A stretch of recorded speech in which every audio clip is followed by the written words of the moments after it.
Hi everyone, I'm Jamie Vaughn with CCM, and I am here with music producer and songwriter extraordinaire Rudy Perez. To give you a little background about Rudy, we are talking about 19 Grammy nominations with 5 wins, 5-time ASCAP Songwriter of the Year, Billboard Producer of the Year. He's the founder of the Latin Grammys and the Latin Songwriters Hall of Fame, and he has produced Beyonce, Julio Iglesias, Christina Aguilera, El Divo, Natalie Cole, one of my favorites, Michael Bolton, and the list goes on and on and on. And he has just written a book called The Latin Hitmaker on Zondervan, and he has graciously come in today to speak to us. Rudy, thank you so much for coming. Thank you for having me. I'm so thrilled to be here. We're really excited about the book. I just finished it. It's amazing. Your story is so inspiring. I hope that's what I wanted. That's why I wrote it. I wanted people to be inspired. You know, I meet a lot of people on the road and that come to me and say, hey, you know, Rudy, how can I break into the scene and what do I do? You know, I keep getting doors slammed in front of me, and I always tell them, look, if you're talking to somebody on, you know, that you're telling them about your passion and they're telling you no, you're just talking to the wrong person. You just got to get up and leave and go find somebody else that will believe in you and never throw in the towel, because a lot of times people see, you know, careers like mine, and they see me so fabulous, you know, receiving an award at the podium at the Grammy Awards or walking a red carpet with, you know, a legend, but they don't really know about the struggles that, you know, most artists go through. I always say that artists, we're always trying to find money to fund projects that are priceless. Because what's the price of a song that can touch millions of hearts? And, you know, recently I had somebody come to me and say, hey, what's so special about writing a song? Why do you think a song is so important? You don't need it, you don't, you know. And I go, well, it could save your life. I've had people come up to me and say, hey, you know, I was thinking of committing suicide and your songs saved my life. So that's why I wrote this book. Tell us about how being a Cuban immigrant and coming to America at about 10 or 11 years old. At 9. At 9? Yeah. Okay, and coming in on a freedom flight to Miami and being immersed in a culture that you knew really very little about and didn't know the language, and how did that influence you? That was tough because, you know, I got thrown into the school system right away, and you know, talk about bullying. That was tough in those days. And then I grew up in Liberty City, which is a predominantly black neighborhood. And but, you know, I kind of thank my parents for that, because that poverty kind of shaped me and gave me that drive, that work ethic. You know, I remember, it's in the book. I'm sure you read it, but you know, when I was like 12 years old, I went up to my mom and asked for a guitar and an amplifier. And she said, how much is it? And I said, it's, I don't know, Mom, it's 400 and 300. And she goes, okay, you're gonna go get a job, save 700 bucks, and then you're gonna go and buy it. And it's gonna make you feel real good. To this day, I don't know if she could have loaned me the money. I doubt it, because we were very poor. But I think she wanted to make me strong. You know, she knew that there was a chance that I would never leave that neighborhood, because the old people in the neighborhood would always tell me when I would say, I want to make great music and I want to be in the music scene, and that's what I want to do. Because I had an uncle who was very much a music lover. He was in the Army. Unfortunately, he died when he was only like 19 years old, in a very tragic accident. And, you know, that uncle of mine loved Elvis, loved rock and roll, and he was my first influence in music. When he used to come from the military, he used to come to the house, and he used to pick us up and play his music, and all the kids would dance with him. So that was a big influence.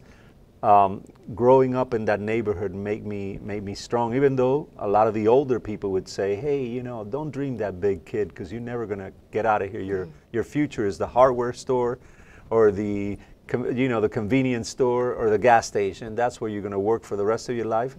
So, you know, now I realize all these years that they were probably challenging me to prove them wrong. And I did. You know, there was a lot of adversity in my life. I did a lot of I made a lot of wrong choices. You know, kids today and back then, you were influenced by, you know, unfortunately my life was full of gangs, and when the gangs came knocking in those neighborhoods, you know, you just didn't say no. Right. You just have to join and do whatever they wanted you to do, or else you would get beat up, or your family would be, you know, harassed. So I ended up in a detention center when I was just a kid, and you know, my mom used to come and visit me every week, and it was about 4 hours away from Miami. And so when I finally got out, when she would leave the visits, I would cry myself, you know, in the cell, and got on my knees and said, you know, God, if I ever get out of here, I promise you, I will dedicate my entire life to music. And that's exactly what I did. Well, your story is amazing in the fact that you really did come from nothing, and I was inspired by the story of the $700 guitar. It really was, and seeing how I feel like that might be one of those pivotal moments that you still keep coming back to. Also, I feel your career, when you wrote your first love song, is something that has kind of helped launch everything and started the process for you. Absolutely. And you wanted to be a solo artist, and then you became this huge producer. Is that something that you just, whatever door God opened, you said yes? Everything that I've ever done in my entire life and career has always been difficult. It's never been easy. Nothing has been given to me easy. Even the guy that discovered me was blind. Can you imagine? I mean, so I always tell kids today, look, if I did it, you could do it. Anybody could do it. The first thing you need to know is that it's going to be a lot of work, and it's not what you see on TV. It's not all fun. The fun part is when you get in front of an audience and you play. And yes, I started as a singer-songwriter, and all I wanted to do was play my songs, and hopefully, if I had a family, be able to support them and everything through my music. But I got signed to RCA Records when I was just 22, 23 years old, and I went by Jose Menendez, who was tragically killed by his two sons, the Menendez boys. He was the chairman, global chairman of RCA, and you know, he heard me, and then he didn't get back to us after we sent the demo. So it was very difficult. I thought there was no interest there, but then he called about a month later and said, "Hey, you know, I'm sorry. You need to fly right away to New York." And they took me to New York. I did all these tests in front of all his staff. They took me to a studio, made me play guitar, made me play piano, sing with a track. So they wanted to make sure. Back in those days, artist development was really, really, you know, the thing to do. It wasn't like today, you know, where like if you're just beautiful and in some kind of a TV show, all of a sudden they sign you. Or like social media, you know, I see people that put on a Speedo and dance around and do all these silly things, and you know, labels are signing these people to careers in the music business, and they're not even musicians. Right. So back in those days, it was very difficult. And once I finally got signed to RCA, they released my album. It was a single it was the first one that they had put out. So they sent me to a bunch of places, Mexico. They sent me to Puerto Rico. A lot of Latin countries to promote the single. And one day I'm getting out of an elevator going to my room, and I see this, you know, beauty salon, and I see Jose Feliciano, the legendary Jose, getting a manicure. And Jose was one of those artists in my life that was like such an inspiration, because he was blind, you know, there was a lot of reasons. He was Latino. He was at Greenwich Village, and you know, in New York, he was like, he had the hat, and people would, you know, throw money, and he would play an accordion. And so I all of a sudden, this guy went to changing the national anthem forever for the first time in the World Series, and also he was on every major mainstream show in America. You're too young, but there was these shows called like the, you know, like the Midnight Special, There was another one called the Don Kirshner's Rock Concerts, and all the biggest stars were on these shows. And Jose was part of that, and he was Latin. And I would say, wow, if he did it, you know, maybe there's a chance for me to do it too. And so I see him in front of me getting a manicure, and I found the courage to actually go in and say hi. I figured, okay, I'm with RCA. He's the biggest star of RCA. Maybe he'll say hi. Maybe they'll throw me out. But I approached him and I said, Jose, you know, I'm your biggest fan, and I just wanted to say hello, and you don't know what you mean to me. And he said, hey, you know, kid, is your name Rudy Perez? And I said, yeah. He goes, you know, I've heard your album in New York. Menendez played it for me, and there's a song on your record that I would love to cut. And I said, which one? And he starts singing the song, and I almost fell on my, you know, on my back because I could not believe he knew the entire song. Jose has this photographic memory that's like incredible. So, you know, he invited me to his suite with all these entourage, all these songwriters and people that were there, and hands me a guitar, and he says, hey, could you play something for me, another song? You have any more like that one? And I started playing him the songs that I had written for my next album. And he said, I want to cut that one too, and I want to cut this one too. And all of a sudden, you know, his manager jumps in and goes, hey, Jose, wait a minute. You know, you just met Rudy. You know, Rudy, you know, I don't want to disrespect you, but you're really, you know, starting out, and Jose's working with the biggest people in the industry. And all the time, Jose's yelling, yeah, well, they weren't big all, you know, always. Now they're big, but, you know, and I'm like going, you know, wow, Jose, that's amazing that you love my songs. And he goes, not only your songs, tell me, what would you do here? Like when you, and he grabs the guitar and he starts playing the song and singing. Like, what would the strings do here? So I start humming the string lines, and I start humming all the parts and telling him about the background vocals and how we're going to make a stop here, and we're going to put a 2/4 bar here instead of a you know, 4-beat bar. And he gets up, and Jose has this, like, you know, like this swing when he talks. And he gets up and he tells his manager, Rick, this is the kid that I've been waiting for. From now on, he's going to be my songwriter and my producer. This all happened within 10 minutes. And all of a sudden, Rick Stevens, his manager, God bless his soul, he was like, but Jose, you just hired the biggest producer, and we've given him an advance. And what is RCA going to say about this? Well, you tell him there's no record unless I have this kid in my album. And you fire that other producer, because I'm going to work with Rudy. And, you know, I was just in the middle of this, you know, fight between them. And it got so crazy that Jose got up and said, listen to me, Rick, if you can't see this kid's talent, you're the only blind person in this room. And that was it. I was in, you know, like a month later, I was flown to LA, and I was always a credit freak. I always, since I was, you know, young, very young, I played in a pop band for, you know, like 5-6 years. I was playing top 40, 6 nights a week, you know, 4 sets of 45. I call that my university. That's where I learned everything, and that's where the producer was actually born. Okay. Because, you know, you have to dissect all these arrangements that are in the top 10. So you got to learn the parts, and I would say, wow, who thinks of all this? Who puts this all together? I got to go where that happens.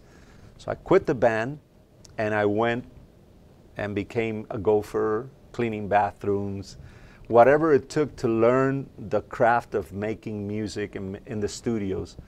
And that led to a bunch of other things. Oh, it most certainly did.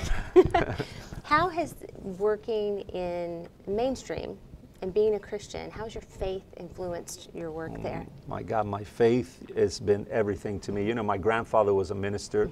My father was a pastor also. And so I've always had God. It's always been kind of a childish kind of like relationship with God. Although I was not the kind that went to church every Sunday, and the majority of my work has been in the secular world.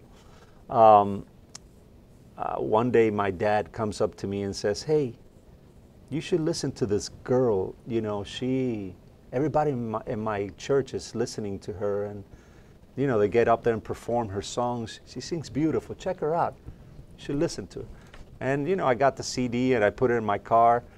and it was Jackie Velasquez. And then all of a sudden, you know, like not even a week later, I get a call from the president of Sony Latin saying, hey, there's a girl that we want to cross over into Latin, and we feel you're the perfect guy for that. And I said, yeah, what's her name? And he goes, Jackie Velasquez. So it was God planning all that. And now I'm at a point in my life after a 40-year career that I think the Lord has called me to serve.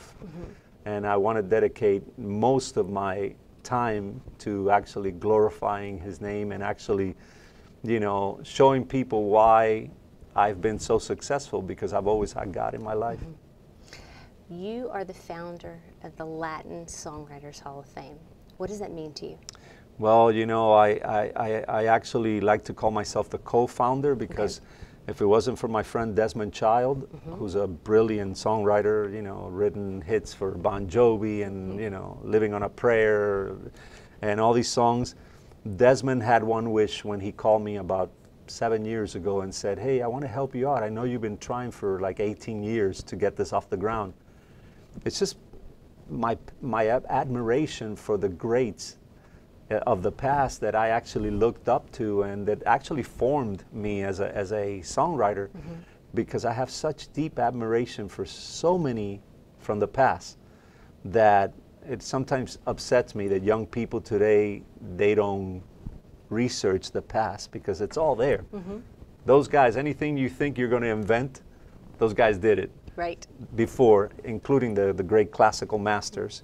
So there was these songwriters that were my heroes, you know, and they happened to show up in my house one week about 18 years ago. Amazing. And I couldn't believe it. They were there in my house, and this guy's a recluse. He doesn't leave Spain ever. And all of a sudden he was in my house in Miami Beach. And so I said, you know, I got to figure out how to honor these guys. And I got to find out how to create a hall that can preserve and celebrate and honor the legacy of all these writers forever. Because I knew that music, I started researching, and I knew Latin compositions have been going on for 350 years. But Latinos have done a terrible job at preserving and you know, honoring their greats and the arts. And I think that's something that now has changed. Because when we started the Songwriters Hall of Fame, the first day that Desmond and I, you know, put on a show, we had to beg a lot of the big stars to come. Yeah, hey, for old time's sake, could you please help us out? Come on, guys, you know. And, well, Rudy, you know, it's, you know, I got a show that's $100,000 that night. Well, you know what? You'll be doing something that is way worth more than that. So please show up. And Michael Bolton showed up, Natalie Cole showed up, just a lot of great stars that were there for us the first show. And now we're on our 7th year, and Desmond, all he wanted to do was honor his mom, because his mom was a songwriter until the day she died. And he said to me, I'll join you and I'll help you, because he was now he was inducted into the American Songwriters Hall of Fame. So, and he was also on the board. And for years, I kept going to the board and saying, hey, guys, you know, help me out. And they would say, yeah, we love it, and we will help you out. But right now, we're so busy with our own agenda that just, you know, we'll look at it next year. So finally, Hal David, the great author, songwriter, Burt Bacharach's partner, on his 90th birthday, I went up to him and I said, you know, he was the president of the board, and said, Hal, is this the year that you're going to help me out? And he said, this is the year. Wow. And then my dearest friend, Linda Moran, who is the current CEO of the American Songwriters Hall of Fame, she actually said, okay, we're going to help you out. And, you know, we're celebrating our 7th year this year, and it's been an incredible, you know, rewarding experience for me to see some of my heroes go up there and say, you know, I love the Grammys and I love the Billboard Awards, but this is the one that I'm going to put in my house, because this one is the one I'm proud of, because it's the songwriters honoring me. So that's... I love, throughout the book, you talk about being a mentor and pulling the next generation along with you. How do you incorporate that in your faith and teaching that it's okay to still be in mainstream and have a love for God, and showing these young songwriters and producers and artists that it's still good to be true to yourself? You know, a lot of the first thing I say to the young people today, hey, you know, the first thing you learn when you read the Bible is that God was a creator. Mm-hmm. You know, He created, and you guys are creators too. You should have Him in your life because, you know, God created everything. You wouldn't have the talent you have if it wasn't for God. So I try my best always to actually inspire and motivate and empower young people, because I really believe they're the future of the music business and everything else. But the music business is going through a lot of changes these days, and there's new music from the hood coming out and all this stuff that's happening. But you know, it's so much better when you have God in your life and you have such a powerful presence. You know, when you actually pray and you say, you know, God, I want this music to touch millions of people, and it makes it happen. That's the ultimate reward. So I'm always going out there. I had a program called IDA, which is Inspire and Develop Artists, mm-hmm. where I would take like 15, 16 kids from all over the world and meet in Miami. And then I would call my famous friends like Desmond and a bunch of, you know, John Sakata and all these. Wow. And then we would teach all these kids and just basically show them what I learned, because they're learning different things. Most kids today, they don't even know how to play a Billy Joel song. They don't even know how to play a Ray Charles song. Mm-hmm. And I always tell them, look, you want something to rub off, you got to learn the body of work of all these giants, and something may rub off, mm-hmm. you know, but that will give you a much better chance of making your music timeless. Mm-hmm. Rudy, thank you so much for coming in today. I am so blessed.